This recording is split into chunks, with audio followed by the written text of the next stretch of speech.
Doctor, muchas gracias por estar Un placer. aquí en este espacio. Soy muy afortunada. De verdad pensé que no se iba a lograr, pero gracias, de verdad. Y gracias por estar en México en un momento tan importante como es esta Feria Internacional del Libro. Antes de empezar, platícanos un poquito qué estás haciendo ahorita en México. ¿Qué tal? ¿Cómo va? Bueno, México está siendo ahora mismo uno de los pulmones de América Latina. El discurso del presidente López Obrador sobre Bolívar, la invitación al Día del Grito a Díaz-Canel, al presidente de Cuba, y ese reconocimiento de Cuba como la isla de la dignidad, sin tener por qué asumir el régimen cubano, que es diferente del mexicano y que los parámetros de las ciudadanías de allá y de acá tienen diferentes mediciones. Que nadie olvide que tuvieron recientemente un referéndum en Cuba y la mayoría decidió optar por el socialismo. Y después también la llamada de López Obrador a una unión de los pueblos latinoamericanos donde ningún país sea lacayo, fue la expresión que él utilizó, de nadie. Eso supone el fin de esa expresión que a mí me estremecía, que la entendía, pero me estremecía, que era que la mejor política exterior es la política interior, ¿no? Entonces, la vuelta, ¿no?, de México, que siempre fue un país que recibió a exiliados, que nutrió de pensamiento con sus editoriales al pensamiento emancipador latinoamericano, que estuvo presente en los foros y que desapareció.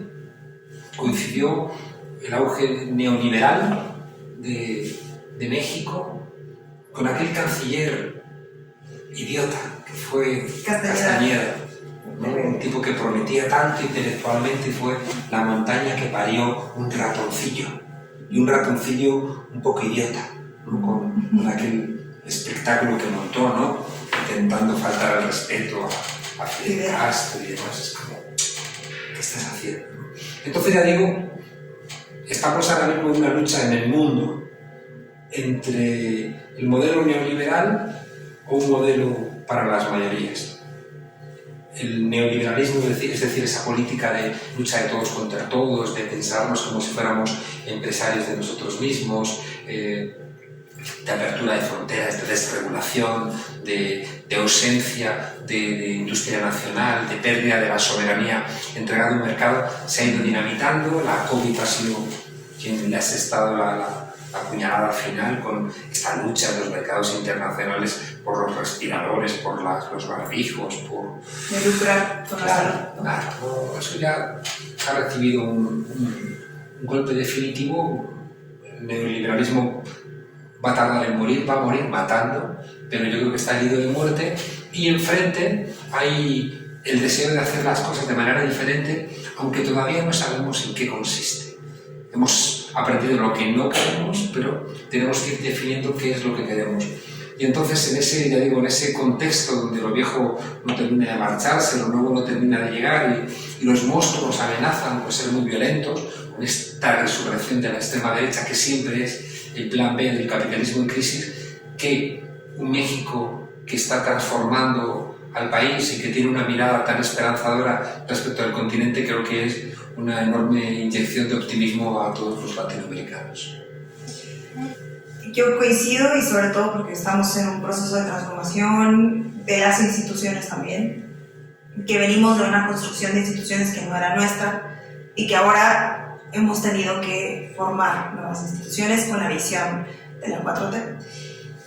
Pero hay algo que falta y que creo que tú eres la mejor persona para hablar de esto, y es el papel del partido y del movimiento. Tenemos un presidente que llegó al poder por un partido que se formó a partir del movimiento, que es el Movimiento Regeneración Nacional, que viene recogiendo peticiones y que viene recogiendo otros movimientos de todo el país, y terminó de juntarse alrededor de la figura del presidente Andrés Manuel, pero que se está diluyendo al mismo tiempo en la vida partidista, en la burocracia. Yo creo que tenemos un problema, porque los liderazgos son condición necesaria. Si los liderazgos no hubiera cambiado el continente, América Latina, que fue el primero que sufrió, este golpe neoliberal, esta obligación de arriba a desregular el mundo laboral, a vender las empresas públicas, a abrir las fronteras a tratados de libre comercio que desmantelaban la industria nacional. También fue el primer continente que se levantó, ¿no? con Hugo Chávez en Venezuela, que fue su figura la que articuló al país. Sin Néstor no se hubiera articulado el entorno del peronismo y más allá. Sin Evo Morales no hubiera habido movimiento al socialismo. Creo que sin Correa tampoco se hubiera armado, ¿no? El movimiento país. Yo no pongo en duda, ¿no? Igual que en España, ¿no? Sin Pablo Iglesias, Claro. es muy difícil que hubiéramos sido capaces de articular una fuerza política con esta capacidad electoral de cambiar el orden de las cosas. Sin embargo, siendo condición necesaria, yo creo que no es condición suficiente. Y mi experiencia en toda América Latina ha sido que el fracaso a la hora de construir partidos-movimiento ha sido el fracaso de los gobiernos del cambio. Hay ejemplos como muy claros, ¿no? Fíjate que hasta un mes antes de las elecciones en Ecuador, por ejemplo, pues no tenían ni siquiera un registro de partido porque Lenín Moreno les robó el partido.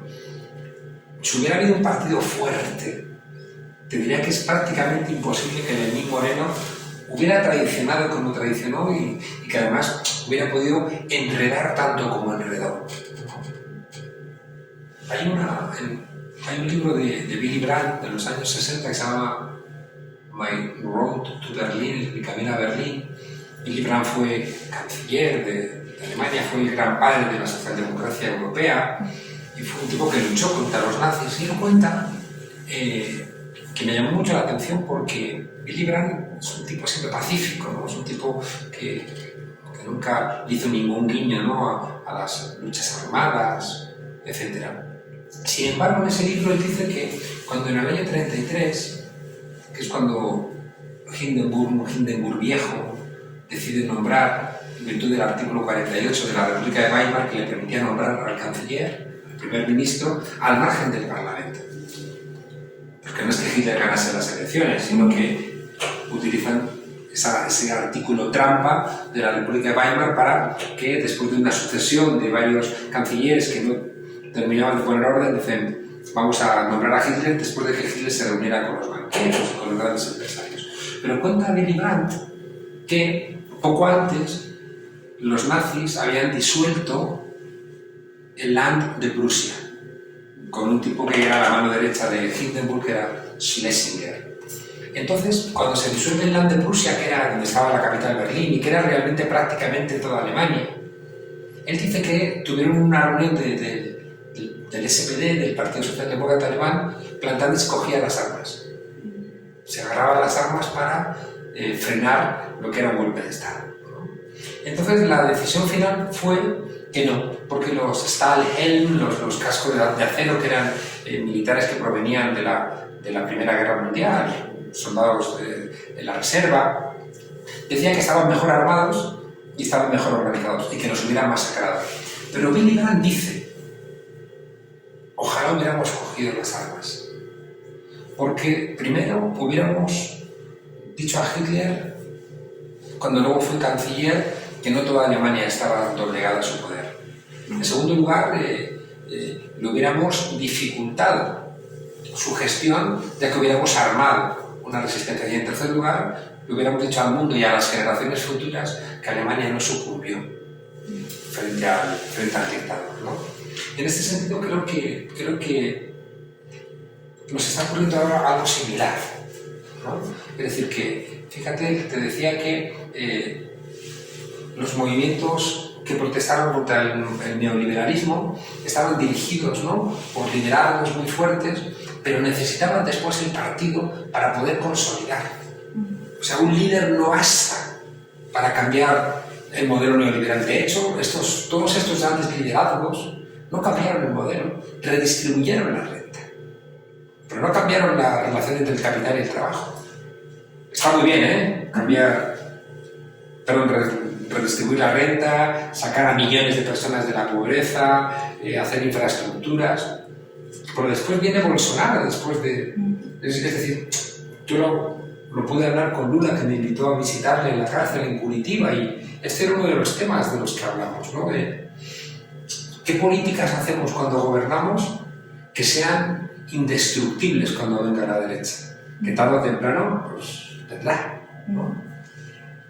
Conclusión, creo que el Frente Sandinista, si se hubiera mantenido como un partido fuerte, no permitiría que pasara lo que está pasando en Nicaragua. Si el Movimiento País en Ecuador hubiera sido un partido fuerte, no estarían persiguiendo ahora como están persiguiendo a los líderes Lula. de ese país. Si el PT, y esto me lo dijo textualmente Lula, si el PT hubiera sido un partido movimiento, es decir, con un pie en la calle, en los movimientos, con el partido separado, o sea, buscando cuadros para llevar a las instituciones, pero dirigido por gente que no estuviera en las instituciones, ¿no? Si todo eso hubiera ocurrido, creo que los gobiernos hubieran sido más duraderos, hubieran dejado una huella más indeleble y no hubieran después sido sustituidos por monstruos como Macri, Bolsonaro,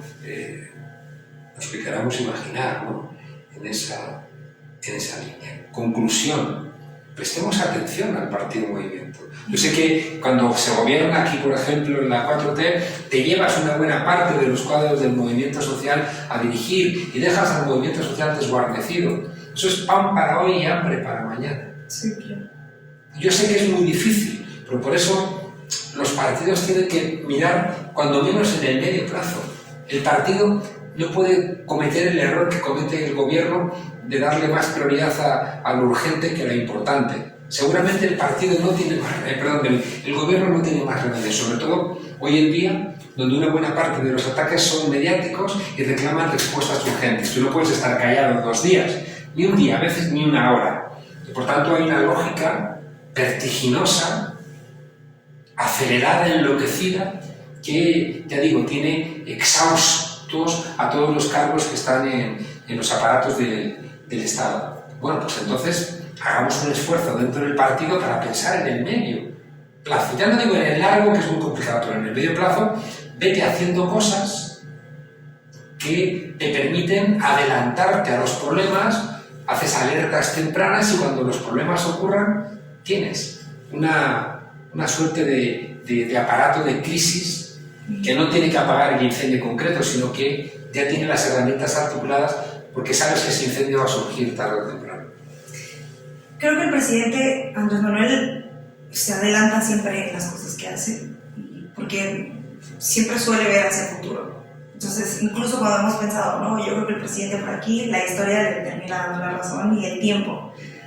Y en eso creo que está él enfocado ahora, que es en hacer estos cambios a la Constitución que puedan dejar con candado todos estos derechos sociales, para que, porque parece que lo dice, para que cuando la derecha venga, porque sabemos que va a venir, no pueda destruir esto que ha construido.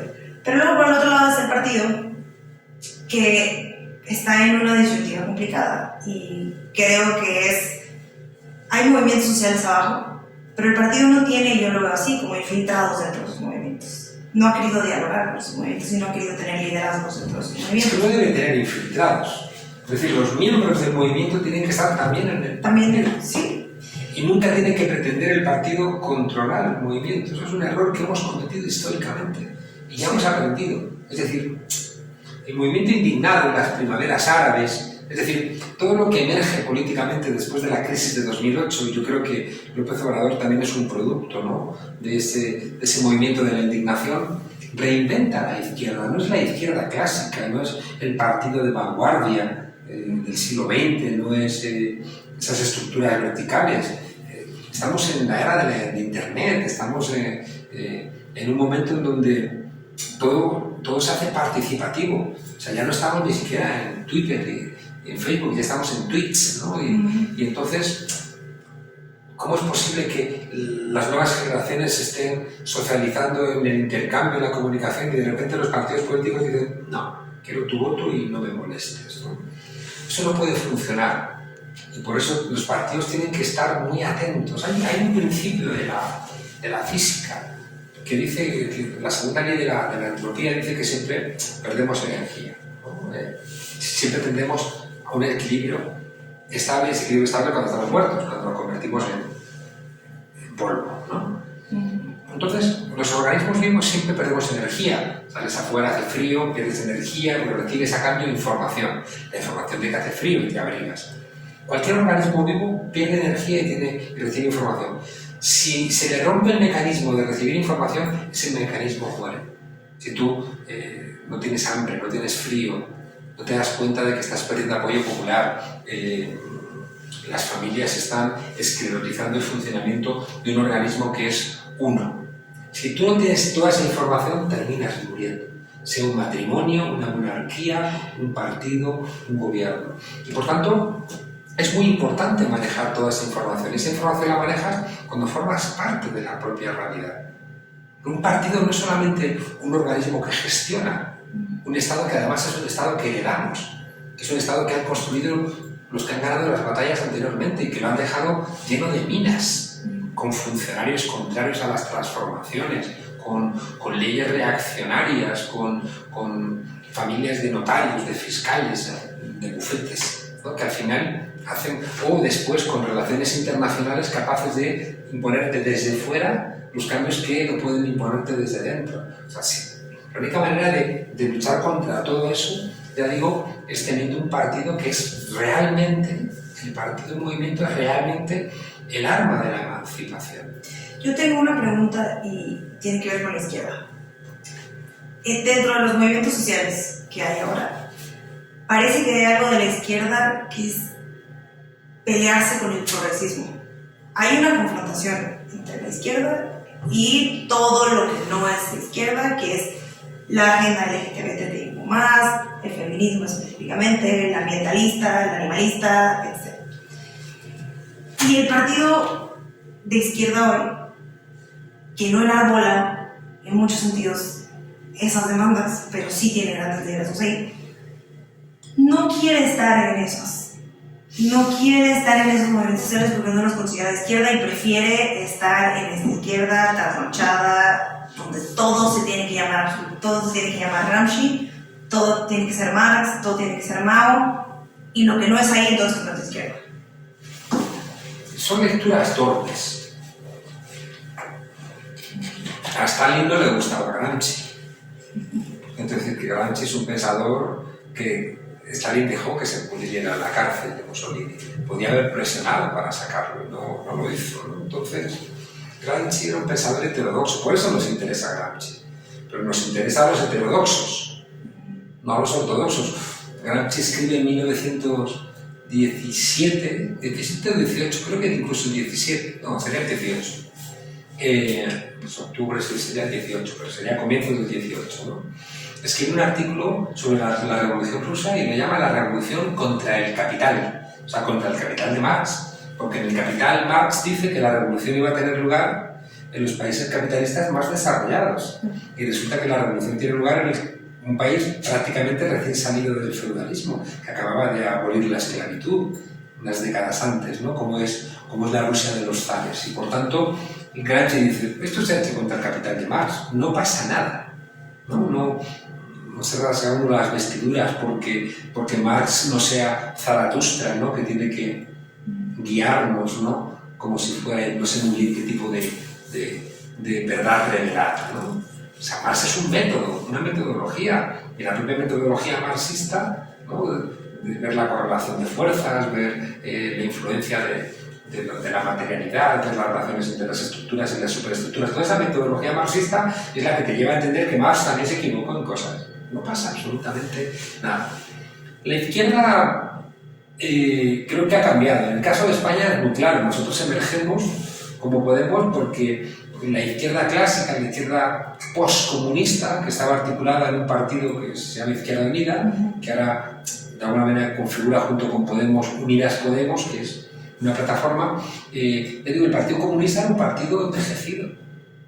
Era un partido que olía a naftalina, ¿no? O sea, gente honesta, gente honrada, pero con profundas dificultades, por ejemplo, para entender lo que se llama la diversidad.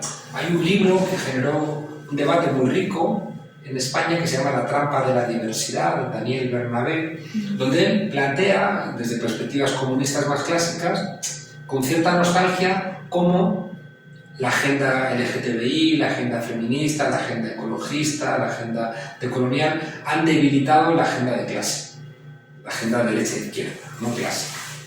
Y generó un enorme debate porque no tienes por qué ponerlas a discutir, pero es que es imposible ahora reconstruir nada si no entendemos que junto a las contradicciones de clase, contradicciones de género y contradicciones de raza, y que están ahí, que son fortísimas y que tienen derivadas.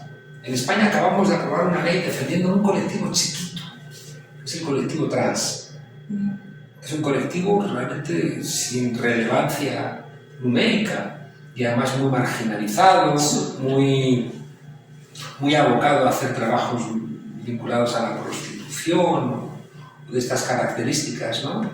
Sin embargo, fíjate, la ministra de Igualdad, Irene Montero, ha entendido, y el partido entero ha entendido, que la defensa de ese pequeño sector es una defensa de todo el feminismo. Y que cuando la derecha y la extrema derecha atacan, incluso sectores del Partido Socialista atacan a los trans, si ganan esa victoria, debilitan a todo el movimiento feminista. ¿Por qué? Porque el movimiento feminista, con toda su complejidad y su pluralidad, está articulando respuestas a todo el modelo también global que presenta la extrema derecha.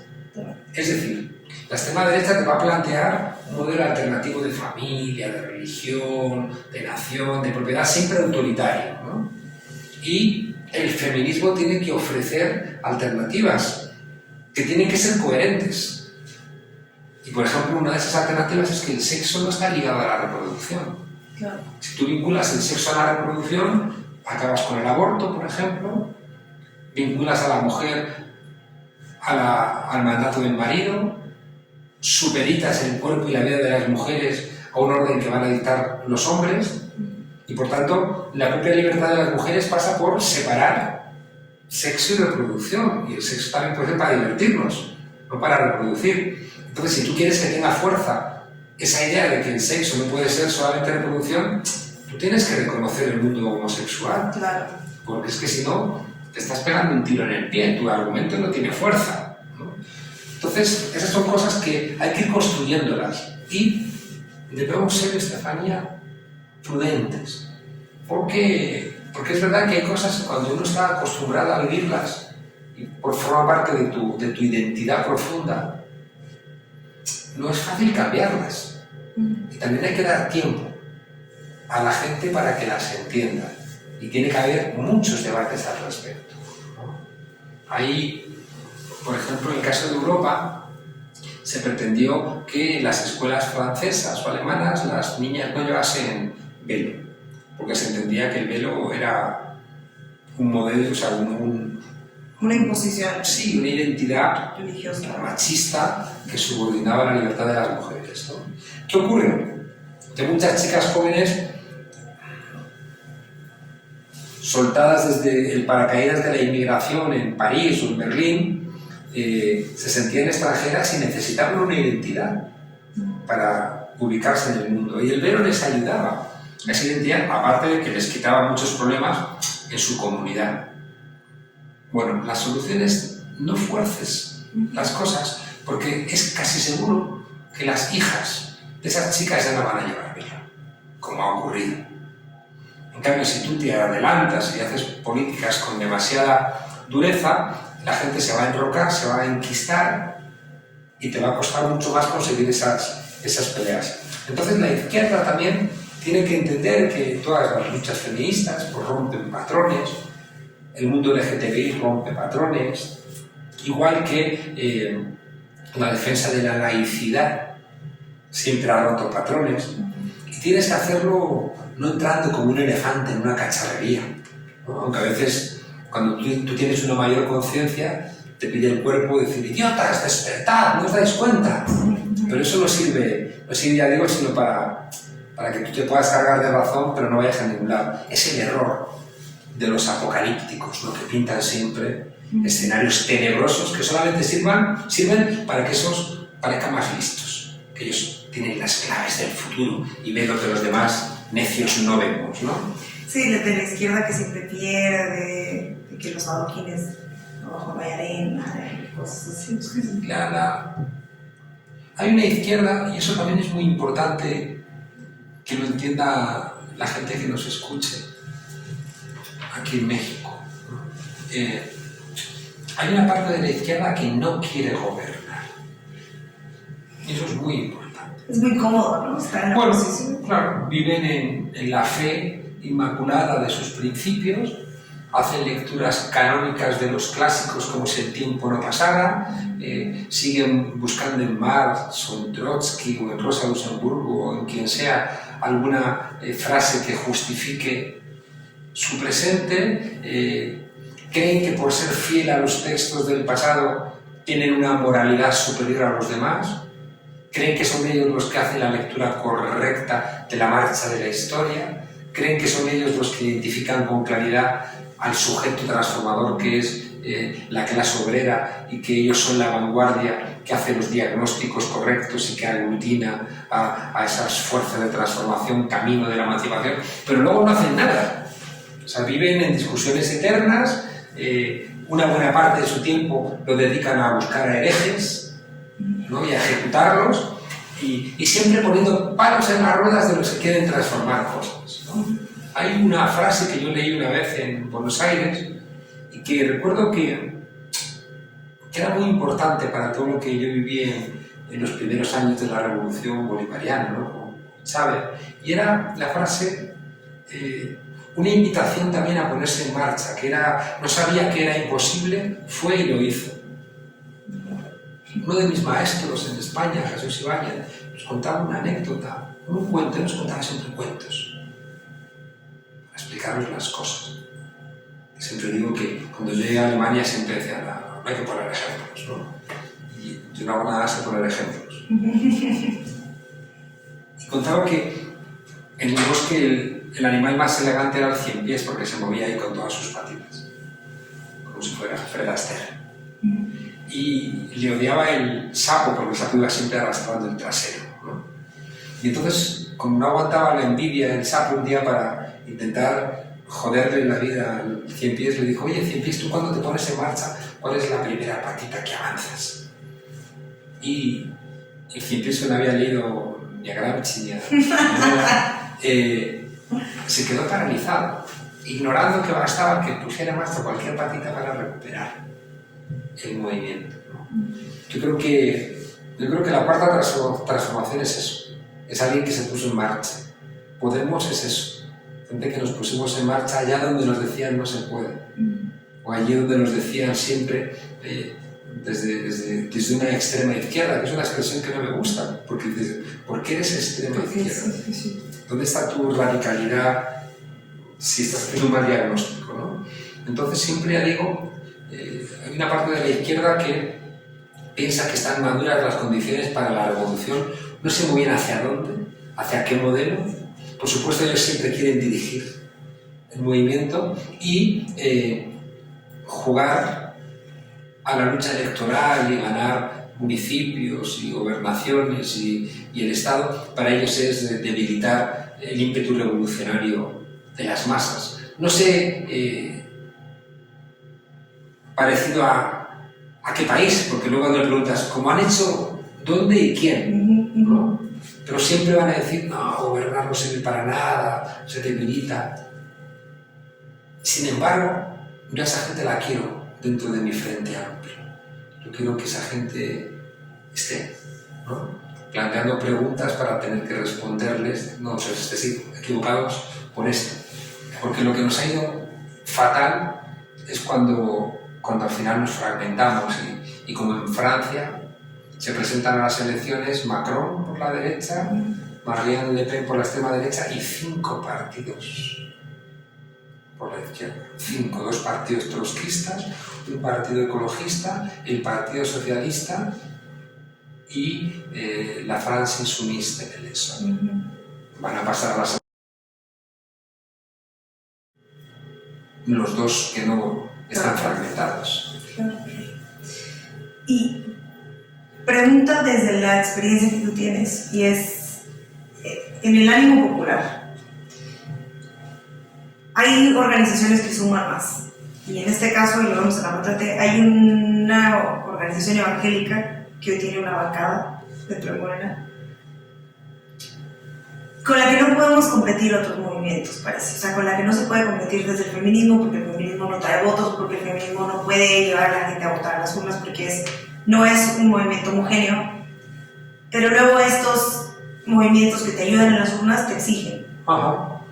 Y creo que eso tiene a las bases jóvenes alejadas del partido, porque se parece cada vez más a un partido que sí es popular, que sí está en la calle, que sí está con la gente, pero que es conservador en muchas de sus posturas. Claro. Sí, sí, es que es muy complicado sumarlo todo. Fíjate que yo creo que la fórmula partido en el siglo XXI es un milagro que funcione, porque si miras las dos grandes revoluciones anteriores, la de 1789, la francesa, el nivel de conciencia de la gente era limitado, era en la medida en que tenían grandes interpretaciones de lo que les pasaba, ¿no? Quienes les estropeaban la vida, ¿no? Cuál era el papel de los curas y de la aristocracia, pero no sabían leer y escribir, no tenían una gran lectura, ¿no? de la realidad.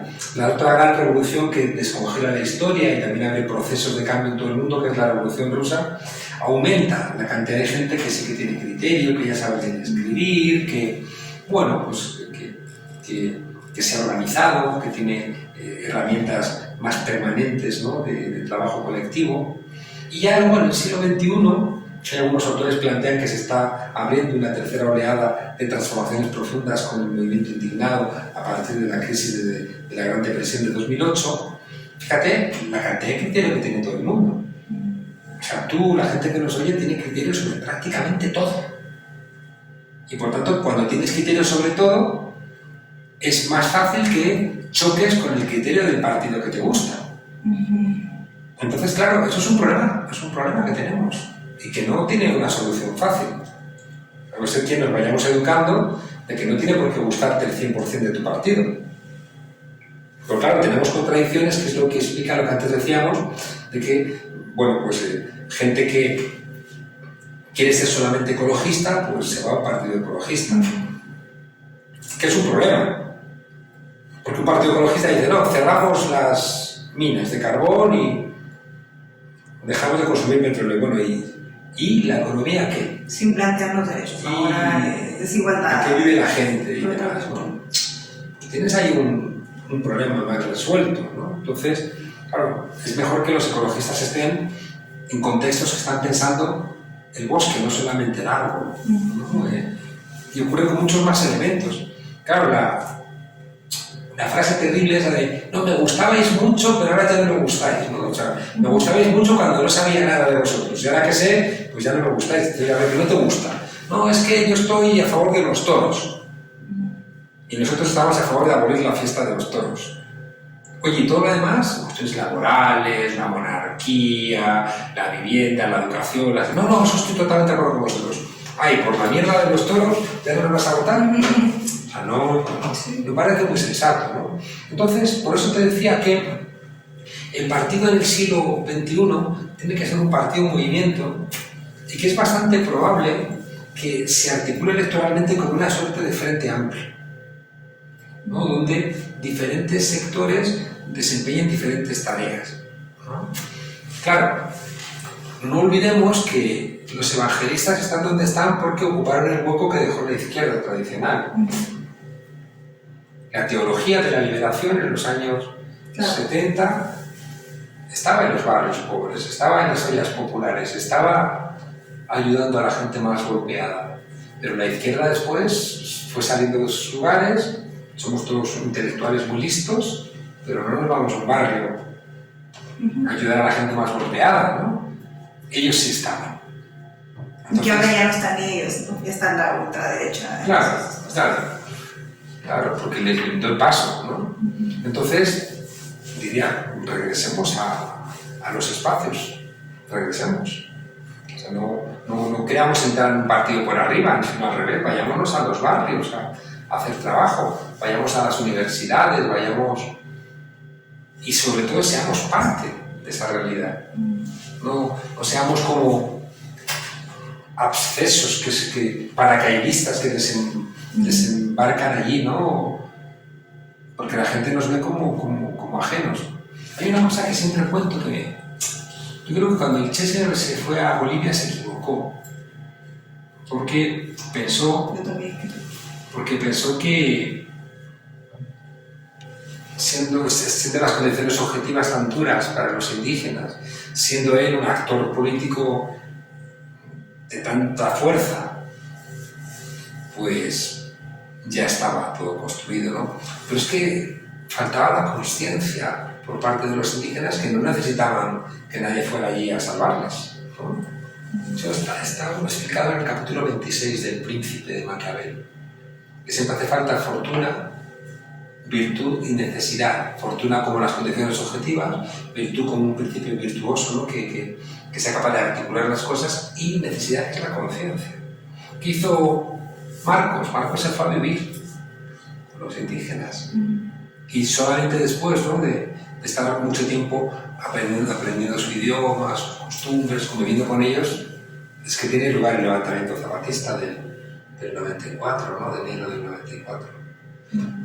Gaitán, porque él es el Gaitán. Claro.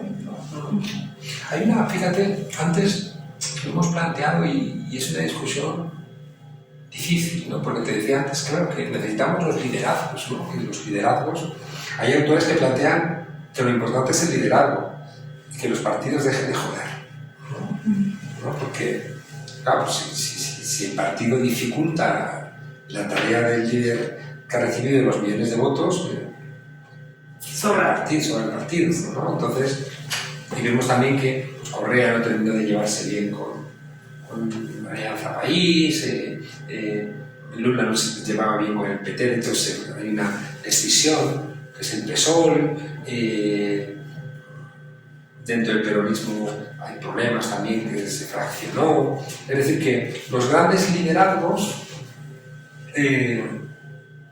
no siempre se llevan bien con el partido, pero después de los liderazgos es que hay un agujero enorme, salvo en Bolivia, que es precisamente el sitio donde el partido está más enraizado por la propia condición comunitaria del país. En los demás lugares, después de los líderes, es el horror vacui, ¿no? Viene la extrema derecha. Y por tanto tenemos la obligación, ya digo, de repensar este partido en movimiento y entender que lo realmente transformador está en el movimiento y no en el partido. ¿Sabes por qué? Porque el movimiento es el que cambia la manera de pensar, cambia el sentido común. Mientras que tú cambias una ley, viene otro y pone otra ley diferente. Y te quedas con cara de pendejo, con perdón. Después de 12 años de gobierno, viene Macri y desmantela, y en un año crea 1 millón de pobres. Dices, no puede ser.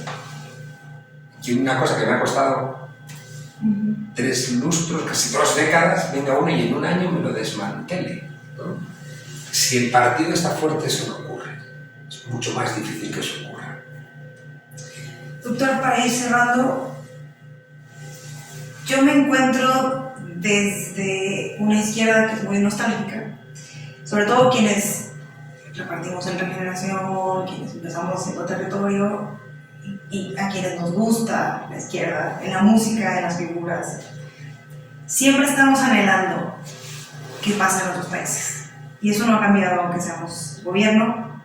Siempre estamos, mira, es que hay que hacer cosas como en Bolivia. Siempre hemos sido internacionalistas. Pero, y está bien. ¿qué hacemos con eso? Porque cuando somos partido, ayer ¿por qué debemos estar pensando en, ay, es que en Argentina... Una imagen muy bonita que a ver si recuerdo, decía, resiste como Palestina, lucha como en Colombia y vota como en Chile, ¿no?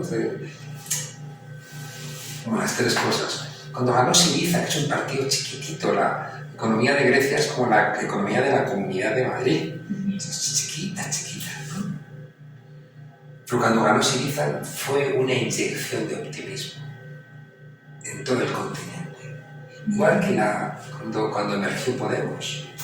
Igual que cuando consigue la constituyente los chilenos, igual que cuando ganan más en Bolivia, cualquier victoria anima al resto. Igual que las derrotas también nos deprimen. La derrota de Andrés Arauz en Ecuador fue un golpe para el continente. Pero a las derechas les ocurre lo mismo. Fíjate que ellos crean el grupo este de Lima, un grupo infame, ¿no? Me parece que en vez de hacer políticas para sus países solamente les interesaba a ver si tumbaban, ¿no? a Maduro. Y claro, el grupo de Lima está en la miércoles, ¿no? O sea, claro, ya no puede llamarse ni de Lima porque ha ganado Pedro Castillo en Perú, ¿no? Entonces ellos las victorias, bueno, las derrotas también la salida de Trump, para ellos fue una catástrofe, ¿no? Entonces, yo creo que siempre hemos sido internacionalistas y tenemos que estar viendo lo que hacen los diferentes países. Y tenemos que recuperar el internacionalismo que siempre nos ha caracterizado. Ahora es más complicado por lo que te decía, porque como ahora tenemos tanto criterio todos, uno no termina de saber cuáles son los tuyos en ningún lado, ¿no? Entonces, podemos llegar ahora sí, bueno, pues tiene que saludar al PT, pero también tiene que saludar al PSOL.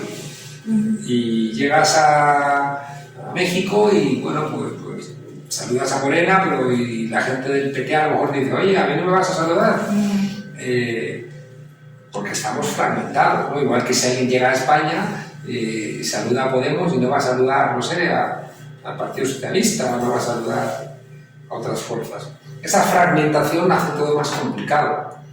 Pero ¿quién dijo que estar en el lado correcto de la historia era fácil? Pues muchas gracias. Gracias.